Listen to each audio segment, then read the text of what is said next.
No no no no one two one नहीं, चलो लंबा रहो, सबको झगड़ा नहीं करना, क्या करेगा, झगड़ा नहीं करना है, तो सर के ऊपर सर, अब तो लंबा हो जा, चल तो भाई चलो इकडे.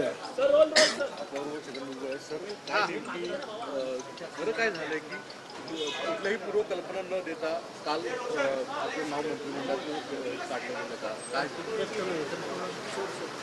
मला काय माहिती आता काय काढलं ते चर्चा केली होती तुम्हाला पूर्वकल्पना दिली होती. असं आहे की 7-8 दिवसापूर्वी जे आहे त्यांनी मला म्हटलं की तुम्ही राज्यसभेवर जायचं, तुम्ही आता जा राज्यसभेत. त्यावेळेला मी मला राज्यसभेवर जायचं होतं, कधी आधी अगोदर सातारला जी जागा दिली त्यावेळेला, तर त्यावेळेला का त्यांनी ती दिली नाही. मला सांगितलं की नाही तुम्हाला लढायला पाहिजे, तुमच्याशिवाय येवणार नाही, आणि तुम्ही लढत असलात तर मग अधिक पार्टीला जो मिळेल जो मानव पार्टी आपली पुढे जाईल. म्हटलं ठीक आहे, मी लढतो. लढलो आणि माझ्या मतदारसंघ जे आहे लासलगाव येवला, त्यातल्या लोकांच्या आशीर्वादाने मी चांगल्या मताने निवडून सुद्धा आलो. सर सगळ्या गोष्टीमध्ये आता दोन गोष्टी चर्चा सुरू आहे की आपल्याला राज्यसभा देणं पक्षाकडनं काही सांगण्यात आलंय असं आहे ना. आता काय होतं, मी त्यावेळेला त्यांना सांगितलं मला ताबडतोब का मी जाऊ शकत नाही, माझ्या मतदारसंघाच्या मतदारांबरोबर ती प्रतारणा ठरेल, त्यांचा तो विश्वासघात ठरेल. कारण राज्यसभेवर जायचं तर मला विधानसभेचा ताबडतोब राजीनामा द्यावा लागेल.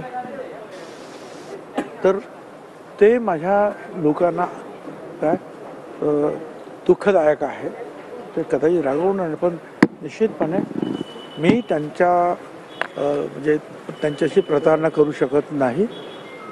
आणि ज्यांनी मला जेव्हा पण प्रेम दिलं त्या मतदारसंघामध्ये मी असं वागणार नाही. ही ऑफर तुम्ही स्वीकारणार नाही का मग राज्यसभेची?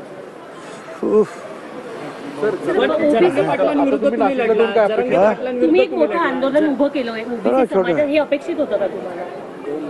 अजिबात नव्हतं, अजिबात नव्हतं.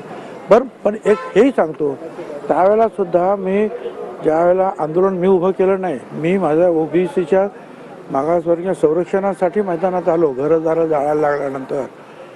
आणि त्यावेळेला मी अगोदर राजीनामा दिला आणि सांगितलं हा राजीनामा घ्या, मी आता लढणार आहे आणि मग जे कोणी चुकीचं असेल त्यांच्याविरुद्ध बोलणार आहे. त्यांनी सांगितलं की नाही तुम्ही आता त्या राजीनाम्याबद्दल काही चर्चा करू नका. म्हटलं ठीक आहे. आणि मी तुम्ही पाहिलं की हाऊसमध्ये सुद्धा दोन्ही बाजूचे लोक माझ्या अंगावर येत असताना सुद्धा मी माझी बाजू ठणकावून कायद्याची जे काही जजमेंट्स आहेत ते घेऊन मांडली. आणि आपण पाहिलं की मी पूर्णपणे जे आहे त्या लढ्यात उतरलो.